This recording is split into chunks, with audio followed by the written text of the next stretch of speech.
سلام بچه‌ها، چطورین؟ من بابکم و اومدیم با ورکشاپ نقاشی دیواری. تو این ویدیو قراره مراحل ورکشاپ بهتون نشون بدیم و 0 تا 100 کلاس رو با هم پیش بریم تا ببینیم تو کلاس چه اتفاقی میفته. هوای تهران هم بارونی شده، از عجایب تهرانه. بریم.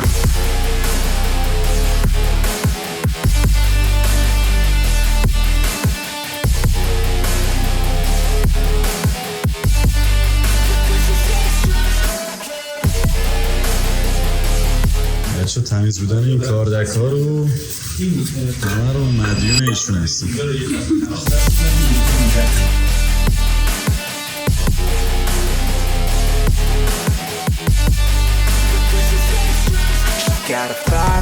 این قلم ها رو عدل امکان از این استفاده کنید. اگه کم اومد اون بالا هست، اگه کم اومد اونجا بسته بندی هست.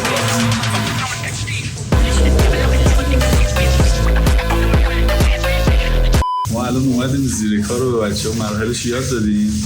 بعد بچه‌ها دارن زیر کار اجرا میکنن، یه سری رنگ میزنن که بعد روی اینا طرح اجرا کنیم.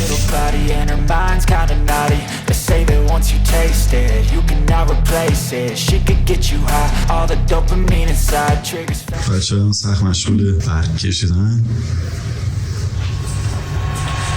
داریم گل میکشیم.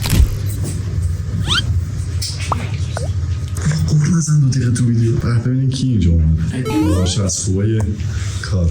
مثلا این رنگ خوبه، این رنگ رو باید اینجا استفاده می‌کردیم. بعد این خطای روشو هرچی اینجوری یک دسته رو بکشیم کارتونی تر میشه. باید بهش ارزش خطی بدیم. ارزش خطی میدونی چیه؟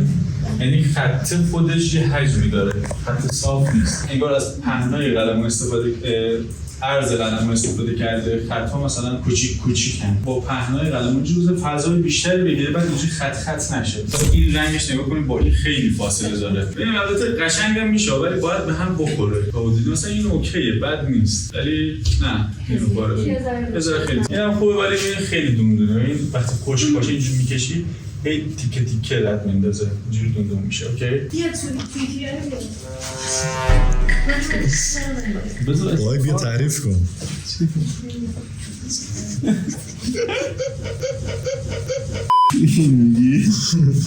بچه این نگاه کنید زرابر لنگه ولی خدا وکیلی چیز شد شبیه باریک بود هوا فکر آره رنگش بهتر یعنی هایش موده دیگه. Yeah, I'm about to fade away Cause every time I wake up I feel like it's Monday Something's going wrong with all the chemicals up in my brain All of a sudden I don't look at anything the same way Gotta build up of my thoughts sitting اگر میخواین پرز ایجاد کنید همون اول زیر کارشو پرز ایجاد کنید، بعد که سایه میزنی این سایه هم حالت پرزی به سمت بیرون بزنید. امروز خیلی روز سنگینی بودش، فشرده کار کردیم. روز اول ورکشاپ بود، صبح بلند شدیم، صبحانه نخوردیم، رفتیم سر ورکشاپ، رفتیم قهوه بگیریم، بسته بود، بدون انرژی کار کردیم و اوایلش حالا مباحث اولیه رو به بچه‌ها گفتیم، مثلا ابزار، شناخت محیط کار، زیرسازی کار، رنگ زمینه، پرایمرها، همه اینا رو بچه‌ها توضیح دادیم. روش‌های انتقال طرح هم بهشون توضیح دادیم. بعد شروع کردیم از طرح‌های ساده‌تر. معمولا از طرح‌های ساده‌تر شروع می‌کنیم که برای بچه‌ها سخت نباشه. یک دفعه بیایم از فیگور شروع کنیم سنگینه طبیعتاً. میایم طرح‌های ساده‌تر و تکنیک‌های ساده‌تر اول میگیم. بچه‌ها یه مقدار آشنایی پیدا کنن، دستشون گرم بشه. بعد میریم سراغ طرح‌های سخت‌تر.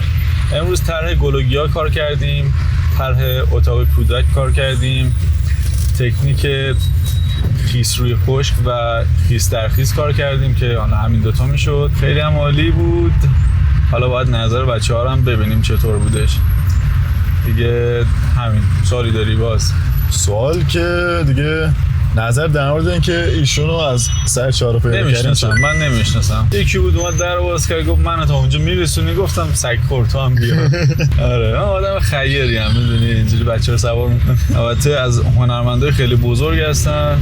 آقا آرشم عزیز هنرمندای بین‌المللی تصویرسازی بود. تصویرسازی آره. تصویرسازی، رشته گرافیک و خیلی بچه خوبیه. اگه خواستین آیدیش اینجا میذارم، هر کی دلش خواست آرشامو بردار ببره. حاجی انقدر سفیده، آفتابی یه لحظه زد بهش، اصلا یه ورش چشات سوخت. و البته اینم بگم آرشام از هنرجوهای اولین ورکشاپ‌های ما، یعنی دومین ورکشاپی که فکر می‌کنم گذاشته بودیم. ورکشاپ اومد که از اونجا با هم رفیق شدیم، در ارتباطیم. بعدش هم کلاس فیگور میاد. آره کلاس فیگور میاد. کلاس فیگور میاد، ولی اون موقع من شمال بودم دیگه. شمال نبودم من که. نه شمال پس اینجا ورکشاپ گذاشته بودم. شمال نبودی. خونه اونجا شمال نبودم. یه تایم کوتاهی اومده بودم فکر می‌کنم. یه تایم کوتاهی برگشته بودم و کلاسای طراحیمون اومده بود و دیگه بالاخره آدم خیره دیگه. الان نظر راجع به هنرجوی این ورکشاپ چیه؟ هنرجو نسبت به هنرجوی مثلا قبلی. این سری واقعا بچه‌ها خیلی خوبن و اکثرا تجربهشو دارن. حالا تو هر زمینه کار هنری کردن و خیلی بچه‌های خوبی ان دیگه. خلاص که پورتالاش هم هستن، خوب تمرین میکنن، کاراشون هم خوبه. به نظرت ازشون کاسب در میاد؟ قطعا در میاد. بچه‌ای که من دیدم کارشون خیلی خوبه. خب ان یه ذره تمرین کنن و جدی بگیرن قطعا کار میکنن. آقا یه سوال جان. حتی سوالم اینجوریه که میگم پر تکرارترین سوالی که بچه معمولا توی این چند تا ورکشاپی که تا الان گذاشتی مثلا دیدی ازت میپرسن چیه؟ راجب چیه؟ پر تکرارترینشون اینه که آقا ما چجوری از این زمینه پول در بیاریم یا چجوری با خودتون همکاری کنیم، که حالا جوابشو به بچه‌ها میدیم دیگه. خب جواب بدم؟ یه چیز جواب این سواله رو بدم در واقع. نه جواب این سواله که خیلی به نظرم طولانیه، کلا یه مبحث جداست. همینه، چون اکثرا خب کار رو توی کارگاه یاد میگیرن. مشکل اصلی که تو کارگاه یاد نمیگیرن، آره البته جزء از کارگاه هم نیست، همون پروژه گرفتن و درآمدزایی از این قضیه است و شروع کردن این کار. خیلی از بچه‌ها اولش استرس دارن، فلان دارن، دوست دارن. بعد یه چیزی که من دقت کردم دیدم الان بچه‌ها اکثریت مثلا اینجوریان که هنوز یارو هیچ کاری نزده، مستقیم میخواد یه پروژه ببنده 50 تومن 60 تومن 70 تومن. اون بعد نمونه کار مثلا بزن یزید حداقل. نمونه کار دیگه بچه‌ای که تو هنر کار میکنن اکثرا این چیزا رو دیدن و شنیدن، بچه‌هایی که این توقع دارن. حالا مثلا میگم مغازه هم میزنی، یکی میاد کافه میزنه فکر میکنه از فرداش کافهش میتره که پر مشتری میشه فلان میشه، بعد فرداش که میشه میبینی خلوت هیچ کس نیست. یه ماه میگذره میبینی بازم خلوته. در واقع هر چقدر کافت خوشگل باشه، غذات خوب باشه فلان، در نهایت چون نیاز به تبلیغ و نمیدونم جذب مشتری و این چیزا داری و همین راحتی نیست. الان من مثلا میگم هر چقدر آموزش خوب باشه فلان باشه، نمیگم آموزش هم عالیه، عالی داشت. اگه آموزش عالی باشه، محیط عالی باشه، همه چی عالی باشه، بازم شاگرد نمیاد. من باید جذب کنم مخاطبو، از اینجا باید ببینتت بالاخره. تبلیغ نمیدونم جذب مشتری همه اینا هست دیگه. شما پروژه میخوای بگیری، مهارتت فول باشه، خیلی از استادا هستن دیگه الان. مهارتت فول هم باشه، باید مشتری بتونی جذب کنه، مخاطب باید بتونی جذب کنه. بعد واقعا دلشون نمیاد که مثلا بخوان نمونه کار رایگان بزنن، نمونه کار میدونی مثل چیه؟ خود کناف کار کنن. نمونه کار میدونی مثل چیه؟ مثل جینوسته، مثلا کاری که حالا جینوست میکنه منظورم. نه حالا جینوست کیه؟ جینوست یه شخصیه که قهوه میفروشه. آره برند لباسه. مثلا برند جینوست، مثال دارم میگم. طرف میاد آفر میذاره، تخفیف میذاره. اگه متوجه نمیشه آفر چیه؟ نه تخفیف میاد میگه یکی بخر 3 تا ببر. اون 3 تا در واقع حالا کار نداریم پشت صحنه مثلا پول اون 3 تا رو تو همون یکی در میاره. شما فرض کن مثلا پول اون یکی رو داره میگیره ولی واقعا 3 تا بهت میده. اون 3 تا میشه هزینه تبلیغش. در واقع رایگان میده ولی براش تبلیغ میشه. 4 نفر که میان خرید میکنن میگن آقا این فلان جا مثلا میگه یکی بخر 3 تا ببره، برو اونجا مثلا اینو بگیر. هی مشتری میاد، هی مشتری اضافه میشه. از بین اینایی که میاد شاید فقط مثلا یه سریشون فقط به خاطر تخفیف اومده باشن، بعدش دیگه مشتریش نباشن، ولی یه سری مشتری میمونن، کیفیتشو میبینن فلان میبینن. چی شد به اینجا رسیدم؟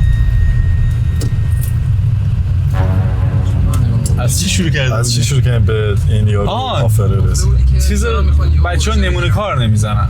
این نمونه کار هم مثل همون آفر تخفیفاییه که مثلا این شرکت‌ها میدن یا برندها میدن یا مغازه‌ها میدن، هر چیزی. طرف میره مثلا یه جا کار میکنه، مثلا میگم حالا یه کاری انجام میده، مثلا فلان قدر، بعد طرف میگه مثلا فلان کارم دارم، یه طرح دیگه هم میخوام، بعد اون یکی رو مثلا براش رایگان انجام میده که نمونه کار براش بشه. خب یا مثال دارم میگم، طرف بودجهش مثلا 10 میلیونه، شما 10 تومن براش انجام دادیم، ولی میگه مثلا من فلان دیوارم خالی دارم ولی دیگه بودجهشو ندارم. تو میگه آقا من یه طرح خفن میزنم، این بشه نمونه کارم. یه تخفیفی به طرف میدی، بابتش دیگه پول نمیگیری. تبلیغات یه جور تبلیغات خودشه دیگه. دقیقاً. یا مثلا میگم شما توی فروشگاه‌ها جاهایی رفتین که مثلا قهوه‌ای رایگان میدن، این شاتی مثلا وایسادن دم در. اون قهوه حالا مثلا در روز شاید 1000 نفر اون چایی مثلا دمنوشه یا قهوه رو بخورن، اون براش خیلی هزینه داره، چون خیلی جاها این تبلیغو میذاره، چندین تا بسته مثلا میره، مثلا این جنوب رفته بودیم چای کرکن و چای کرکن چند صد میلیون همین شاتای کوچیک و رایگان میده، مردم میخورن. اون همون طرح رایگانی که تو انجام میدی، چون یه برند جدید مثلا قهوه میزنه هیچ کس نمیشناستش، ولی این قهوه رو که میده، رایگان ها رو که میده، یه ذره تو اسمش توی ذهن مردم میاد. دقیقاً. شما 4 تا جا کار رایگان بزنین یا واسه خودتون نمونه کار بزنین تو پیجتون بذارین، 4 نفر میبینن، حداقل تو ذهنشون میاد که آقا من یه موقع نقاش دیواری خواستم به فلانی بگم. بعد چیزی که نسبت به تجربه خودم دارم، اگر یه دونه نمونه کار مثلا داشتی می‌خواستی ازش تولید محتوا کنی، تو رو قرآن نه یا مثلا فاز ناله نگیر روش که حمایت کنن. چرا؟ به خاطر اینکه کلا با ناله کردن شاید یکم دیده بشی ولی مشتری نمیاد. خب مشتری زمانی میاد که با قدرت کار انجام میدی، نمونه کار میزنی، اعتماد به نفس بالا، خیالت راحت، از همون نمونه کار مشتری میاد، نه از اون. حالا این حرفی که میزنی درسته. خب این حرفی که میزنی، البته من یوتیوب اونور چه پس گردنی، ببین من یوتیوب هم با 2 تا ویدیوی ناله شد 10 کاسا. اینو دقیقاً همین می‌خواستم بگم. بعضی موقع نیازه که یه مقداری یه تلنگری به مردم بزنی مثلا، ولی زیاده روی نباید بکنیم تو این قضیه. حالا اوکی که شما بیا یه مقداری مثلا بگی آقا نزن یه لحظه مثلا این کار هنری منو ببین. خب چون واقعا مردم نمیبینن، یعنی جوری شده که همش محتوای زرد هی رد میکنه میرد، باید یه تلنگری بهشون بزنیم که چشمشون یه ذره باز بشه، نه اینکه همیشه اینجوری پست بسازیم لابلای مثلا 10 تا پست یه دونه پست حمایتی میذاری، نه اینکه آقا تو رو خدا به کامنت بذار یا مثلا تو لایک کن، تو رو خدا اینجوری نه. میگه آقا اگر خوشت اومد یه لحظه مثلا صبر کن این کارو منو ببین، اگه خوشت اومد لایک کن، این خودش میشه حمایت. که نیاز نیست مثلا به قول تو ناله کنی فلان کنی، یه جوری خیلی مثلا محترمانه این قضیه رو بیان میکنی که حداقل یه تلنگری به طرف بخوره. خیلی بهتره اینجوری ببینن حتما کاری کنن. تو هم گذاشتی هم اینجوری بود، واسط خیلی خوب بود. فرض کن 10K یوتیوب رسیدن خیلیه.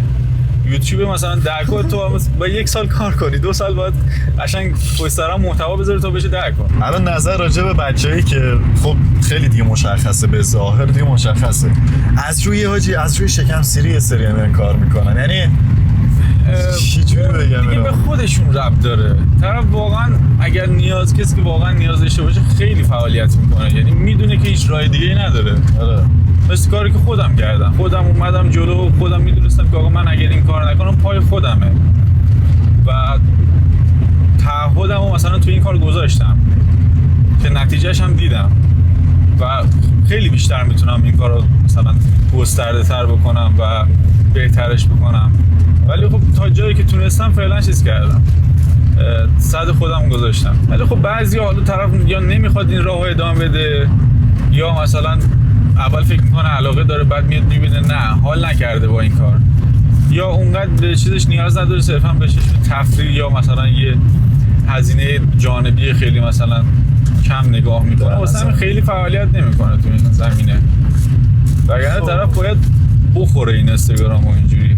نه چه بخوره این اینستاگرام، یعنی باید هی بچرخه دنبال محتوا بگرده، نمیدونم ویدیو وایرال بسازه فلان کنه.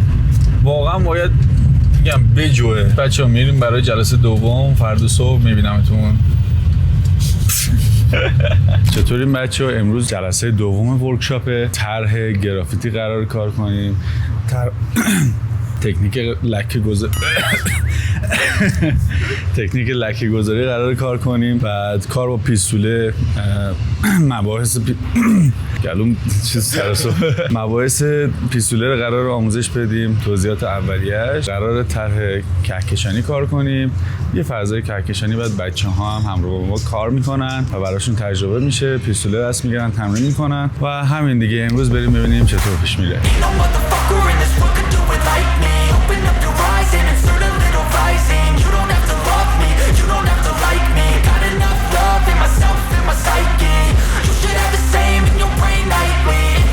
من اینو میذارم که حجم ها مشخص بشه، یعنی هر جا دیگه تیره نیستیشو میام با رنگ زمینی میزنم. میتونیم برعکس رنگ زمینی رو بزنیم، این قسمت رو خالی بذاریم. بچه‌ها اینجا همه در حال طراحی اولیه چهره که روش با رنگ کار کنیم.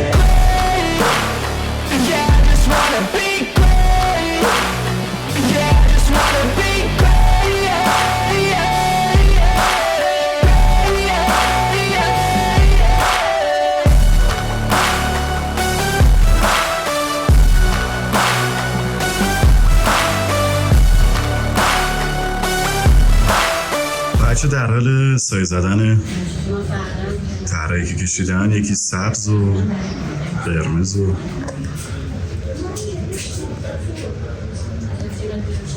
هر کس با یه رنگ متفاوتی کار میکنه. اینجا هم که رنگ سبز و سیده، استونده سید.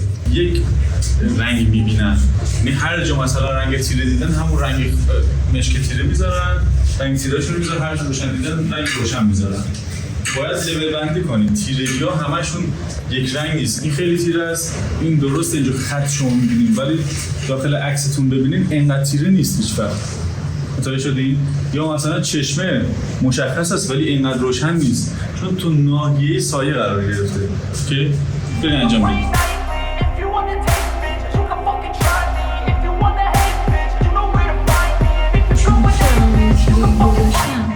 یه روشنی داره، این روشنی باید پایین این چروکه باشه یا بالای چروکه؟ ببین چون نور از بالا میخوره، روشنی باید بالای چروکه باشه. بعد شما مشکلش؟ آره بریم بعد ببینیم چیکار. مشکل بعدی شما مشکل نداری؟ مرسی. خودش مشکل داره. مشکل دارم دوباره. ببین شما اولا اینی که روشن کردی خیلی روشن شد. خب این مثلا سفید تقریبا خالص باید میذاشتی آخرین مرحله. همین خاکستریه رو یه مقدار باید روشن‌تر می‌کردی، بین این دو تا باز باید میذاشتی. بعد لکه‌های خیلی بیشتری مثلا اینجاش باید حجم ایجاد کنی، نه اینکه 4 تا خط همین رو بذاری همه جا گردنش فلان، اینا رو باید میذاشتی. بعد میرفتی سراغ بقیه رنگا. آفرین خوبه. آره. ولی این جاهای پیشونیش نکن خیلی روشنایی زیاده. آره اصلا کار این موش یه ذره زیاد پایین آورد. اینجا پیشونیش این مقدار بلنده پیشونی. تا اینجاها پیشونیشه. موش بالاتر. آره مو تا اینجاش باید جز پیشونیش باشه. اینجا رو قشنگ حجم روشناییش بیشتر. و اینقدر جزئیات نمیخواد بذاری، لکه بذار. لکه بذاری که تاچایی که داره همه رو بذار. این قسمت ها هم تاچای روشن داره. تیره است. گفتم که یک تیره روشن درست کنیم. آره. ولی مثلا اینو می‌بینی، اینو باید می‌ذاری روشن‌تر باشه. آره. تو چیکار می‌کنی؟ تو یه ذره لکه‌هات باید بیشتر باشه، نه باید همش به هم وصل باشن. تو ببین کل رنگ‌ها به هم وصلن. مثلا این تیرگیه رو اینجا می‌خواستی چیز کنی جدا می‌کردی از این، یا اینجا رو تا اینجا می‌آوردی اینو جدا می‌کردی. نباید همش مثل ریشه درخت به هم وصل باشن. یا مثلا اینجا و یه لکه تیره هم اینجا باید می‌ذاشتی، مثلا یه لکه تیره اینجا برای پیشونیش نکن، میاد مثلا اخ میشه دیگه. اخ اومدشون اینجا الان خالی این باید یه لکه تیره اینجا باشه. اینجا بچه‌ها اسنوپ داگ کشیدن، خیلی خفن شده. حالا کار داره. اینجا رو می‌بینی گونه‌شو یه لکه روشن است، همین سبزه رو یه مقدار روشن‌تر کن بزن اینجا، نه اینقدر روشن. این میشه هایلایت خیلی روشن که الان داری می‌زنی. بین این دو تا یه رنگ دیگه باید بسازی، حجم بدی به اینا. خب اینجا باید حجم ایجاد بشه. دلیل اینکه میگه بچه تک رنگ کار کنن چیه؟ یکی اینکه خیلی رنگی کار کنن زمان بر میشه. تو اینکه با یه رنگ بخوای در بیاری اتفاقا سخت‌تره. این درکشون خیلی قوی‌تر میشه. توی طیفای مثلا اون رنگ انواع مختلفش کار. آره باید بتونن توناژهای مختلف اون رنگو بسازن. وقتی رنگ استفاده می‌کنی می‌بینی ظریفه. آشغال رنگی نمیدونم چیزی رنگ خوش شده نباید بره توی لولش، بره گیر میکنه یا توف میکنه یا رنگ نمیاد. خب اون فیلتری که می‌ذاریم اونو تصفیه می‌کنه. بعد موقع رنگ ریختن باید اینجا رو بگیریم، درش اینجوری باز کنیم. چرا اگر اینجا رو داشته باشید درش رو بخوایم باز کنیم ممکن از اینجا باز بشه. از اینجا باز بشه رنگتون میریزه. نباید از این پایین باز بشه. خب موقع رنگ ریختن باید بالا شده اینجا رو نگه داشته باشین، از اینجا باز کنید. اینم ضامنش. ببینید این قسمت اولش یه ذره فشار میدید تا یه جایی میاد گیر میکنه، به این میگن خلاصیش. اینو وقتی شما تا اینجا میارید فقط هوا میاد، از اون به بعد که خلاصی رو رد میکنه ببینید این میله پشتش داره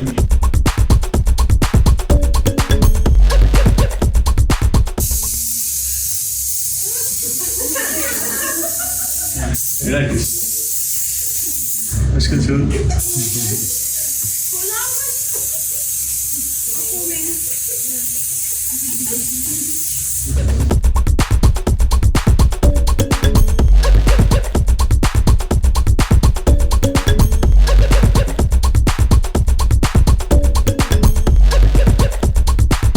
جلسه سوم ورکشاپ و قراره با پیستوله کار کنیم. بچه‌ها منتظرن.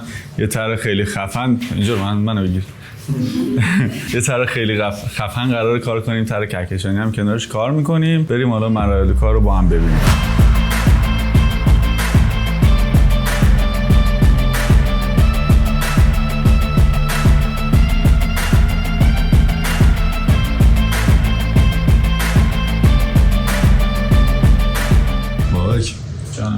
همینجور که داری کار میکنی این روش انتقال طرحت اسمش چیه؟ چجوریه؟ یه توضیح داره راجعش بده. نه توضیح نمیدونم. هر کی میخواد یاد بگیره. هیچ این شکلای نامنظم زیرش میکشیم با اینو طرح انتقال میدیم. با استفاده از اشکال مختلف طرح رو پیدا میکنیم. روشش خیلی سریعه، خیلی راحته، سرعت کار رو بالا میبره. دقتش هم خوبه واسه بچه‌هایی که تا حدودی طراحی بلدن. بعضی از طرح‌های بزرگ یا پیچیده رو میخوان انتقال بدن روی دیوار، از این طرح استفاده از این تکنیک استفاده میکنن که ما اینا رو تو ورکشاپ به بچه یاد میدیم. حالا روش‌های مختلف میکنن یاد میدیم. مگه نه؟ Just might make a change, rearrange all the bad to okay. Take the worst thoughts saying, turn them to a game. Take the best thoughts saying, put them on display. On repeat in your brain till you're feeling no more pain. Never slow yourself down, you can do some more. Push past all the pain and you'll find a door. Open it up and finally explore. بابک تو جلسه سوم این کارم که انجام خیلی بدید. طول می‌کنه. چقدر طول کشید؟ 4-5 ساعت. 4-5 ساعت یه جوری گفتید چه بنظر؟ 4-5 ساعت بشه. خیلی رنگیش دوست دارم. آره. از خوش‌رنگ‌ترین کارایی. Wake up, today's gonna be a good day. Wake up. سلام، من از بوجنورد اومدم. خیلی دنبال یک کلاس نقاشی دیواری بودم که کار با پیستوله رو یاد بگیرم. به خاطر همین کلاس آقا بابک رو انتخاب کردم و کار با پیستوله‌شون خیلی فوق‌العاده بود و نیاز منم کار با پیستوله بود که واقعا توی این ورکشاپ رفت شد. ولی موردای دیگه نیاز من نبود واقعا. به شخصه کار با پیستوله‌شون عالی بود. همیشه هم تاکیدم اینه که به کسی که میخواد بره کلاس یا ورکشاپ شرکت کنه اینه که ببینه نیازش چیه، همونو پیدا کنه، اونو بره. خسته نباشین. مرسی. از ورکشاپ راضی بودین؟ بله خیلی. من فکر نمی‌کردم بتونیم این همه مبحث رو توی 3 روز جمع کنیم. فکر می‌کردم که مثلا تایم کم بیاد، ولی نکات خیلی علاوه بر یعنی اضافه بر سازمان بود حتی. خب خیلی عمالی، پس به دردتون خورد. بله. موفق باشین. مرسی. خسته نباشین. مرسی. ورکشاپ چطور بود؟ عالی. راضی بودین؟ خیلی زیاد واقعا خوش گذشت این چند روز و لذت بردیم. چیزایی که می‌خواستین رو یاد گرفتین؟ من پتینه‌کارم و تو حرفه ما خیلی نقاشی دیواری زیاده. قشنگ همه اون تکنیکایی که می‌خواستم و توی کار همکارام می‌دیدم و پیدا کردم و یاد گرفتم. خیلی واسم لذت بخش بود. خوب، از این بعد می‌خوای ادامه بدی به این کار؟ قطعاً. خوش می‌گذره. موفق باشین. مرسی ممنون. ورکشاپ چطور بود؟ خیلی در جریان نیستم. حتی همش خواب بودی دیگه. من خوابم. چرا اومدی؟ اومدم یاد بگیرم ولی خوابم میومد. مگه از نهار خوردن میشه چیزی یاد گرفت؟ همش تایم نهار بیدار بودی. تایمایی که بیدار میشدم گوش میدادم واقعا خیلی چیزای مفیدی بود. استاد میگن عالی بود حتما عالی. به به به به. موفق باشین. سلامت باشین. بهتر کنین من برم انشالله. بخوابم. اجازه میدید برم بخوابم. خسته نباشین. سلامت باشین. ورکشاپ چطور بود؟ خیلی عالی بود.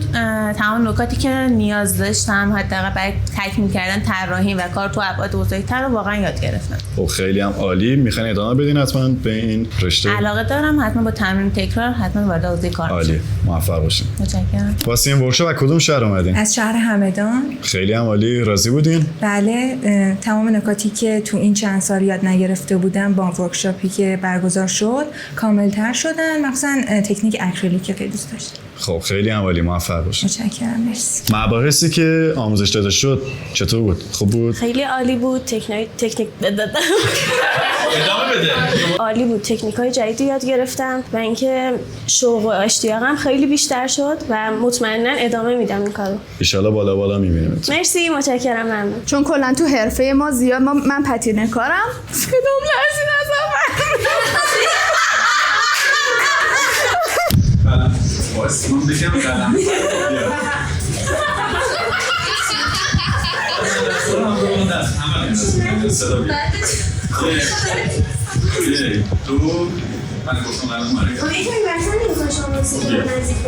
خوبه گفتم قلم و حرکت ما الان نگیشون 1 2 3 قلم رو بده